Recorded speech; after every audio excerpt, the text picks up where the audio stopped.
Hey YouTube, this is Morgan, the amazing Aspie97. Uh, few things first. I know my teeth look horrible, but that's because I just got done drinking Mountain Dew, so they're really gross looking.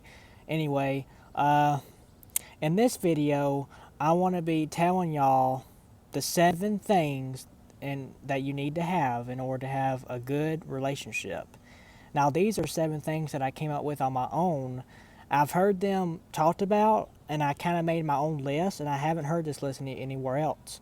So basically, these are the 7 things that you have to have, in my opinion, in order to have a good relationship. I'm gonna be going through all of them and explaining why you need them. And I believe that every relationship fails because of one of these 7 things, and I want to tell y'all about them. So the first thing that we need to have in order to have a good relationship with, you know, if you're a girl wanting a boy, if you're a boy wanting a girl, is of course you need to have love. Okay? Relationship cannot work without you actually loving the person and you're in love with them, which means you treat them right and you want to be with them. You love them. You don't want anybody talking bad about them. You love them. You'll protect them. You want to be with them.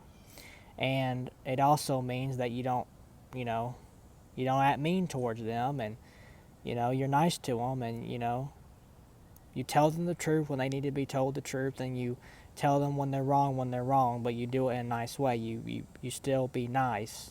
You don't yell, you don't curse, you be nice. The second thing needed is you got to have respect. Men, you got to respect your girlfriends, you got to respect your boyfriends to have a good relationship, because lack of respect can lead to all sorts of things. I mean, if you don't have respect, you could embarrass him or her in front of people. You could act mean towards them, and it's just horrible when people disrespect. I mean, especially men. We like to be respected, and when we're not respected, we feel really, really down. Because I've had 11 girlfriends in my whole life. I haven't had a girlfriend over a year now, because I'm still looking, and it's been a while, but I'm still looking. But the last time I had a girlfriend was was number 11. She's my 11th girlfriend. I had her last year. And, you know, a lot of my girlfriends in the past have disrespected me, and it really hurt me. So, you gotta respect the person. You gotta treat them well. You gotta respect them, and respect, you gotta earn that respect. You don't just get that respect just because you're one gender or just because you happen to have a certain characteristic. No, you gotta earn respect. The third thing that you need to have, and this is really important, this can lead to so much stuff, it's not even funny. This is trust. You must trust the person. You need to trust them, you know, and trust that they won't go and cheat on you. You need to trust them that they won't do something stupid, or you need to trust them that they want to do a task. I can't tell you how frustrating it is when somebody acts like the other person's a baby. I mean, this happens so many times. You gotta trust the person. You gotta give them a chance. You can't be. This could also lead to clinginess, where the person is really, really, really clingy, and that feels like heck. I mean, that is horrible. So you need to trust the person, and trust is somewhat earned too. But I would think it's not as much earned as respect is, because trust, I think you need to start out trusting the person unless they give you a reason not to trust them. And it needs to be a good reason too, not some hocus pocus reason that you just don't trust them because of somehow they looked a certain way or something. That's BS. Okay. Um, the fourth thing that you need to have is honesty. You need to be honest with the person about stuff. You need to tell them something that's on your mind. You need to be honest with them, because if you're not honest, it'll pile up inside you, and it'll make you explode if you're not honest with the person about something that's going on. You need to be honest with the person. Women, you need to be honest to your man. Man, you need to be honest to your women about stuff. That's really important, because if you don't have honesty, you know, it can lead to them lacking trust. And, I'm not saying you have to tell them everything, but when something's bothering you, you need to be honest about it. You need to tell them right then and there. You need to be honest. You don't need to beat around the bush or lie. That causes a lot of people to be upset. And so that's the fourth thing, and the fifth thing kind of ties in with honesty and trust, but this is something a little bit different. This is loyalty. Now this is similar to honesty, only this is when you're faithful to your boyfriend or girlfriend, or your spouse too. This also goes for marriage too, by the way. Really important. You know, you need to be loyal. You know, you don't cheat. I mean, so many relationships end because someone was unloyal. And this also means, you know, you need, you know, you can rely on somebody. You know, you're loyal to them. You don't treat them bad, and you know, you don't cheat on them. You're faithful to them. You're loyal to them only. They're the one you want to be with. They're the one you love. You don't want to be with anybody else. You're loyal to the person. And lack of loyalty can lead people to be, you know, shut up. I hate when those birds, it's so annoying when the geese do that.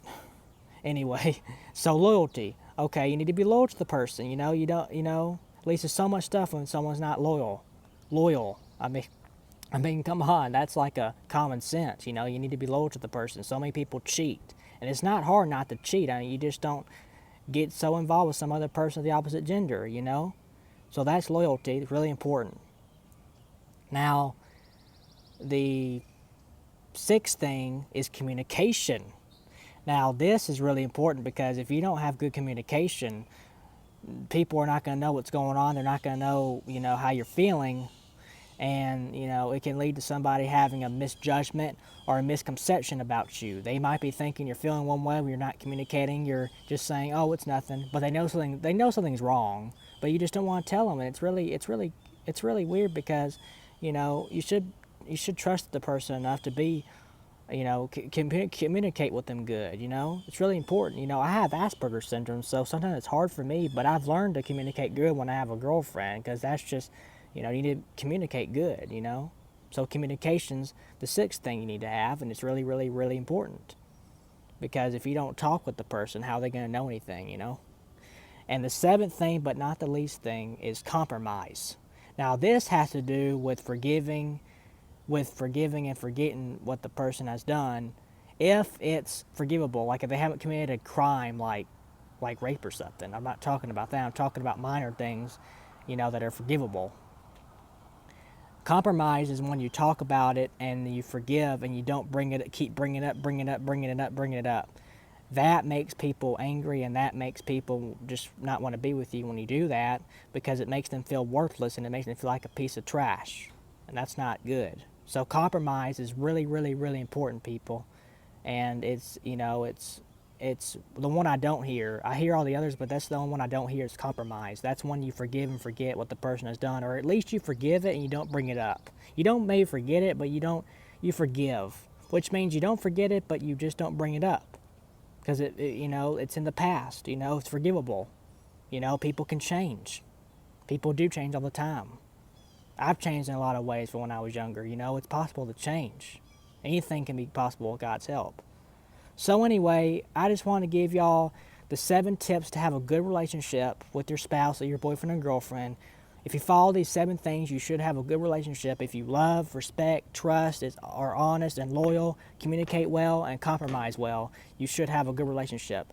Every relationship fails because of one of these 7 things, and these are needed and these are essential. These are the 7 essentials, and this is the list I came up with.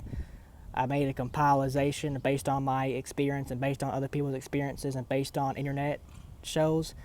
I've come to make a list of the 7 things, and you could call this Morgan's list of essentials in relationships or something. But anyway, just trying to give people some hope, you know, try to, you know, build on these 7 things, because these are the 7 essentials here. Anyway, okay, that's it for this video, and I'll be making another video about another topic probably later today. So, God bless y'all. Hope y'all follow my advice. Pray about it, you know, ask God to help you, because He will help you with this. So anyway, stay blessed. Men, stay handsome. And women, stay beautiful. Oh, and also, I plan on shaving this beard, mustache, so I'm going to let y'all tell me which one looks better when I shave this. So men, stay handsome. Women, stay beautiful. Stay blessed. Stay safe. And I'll see y'all later. Peace.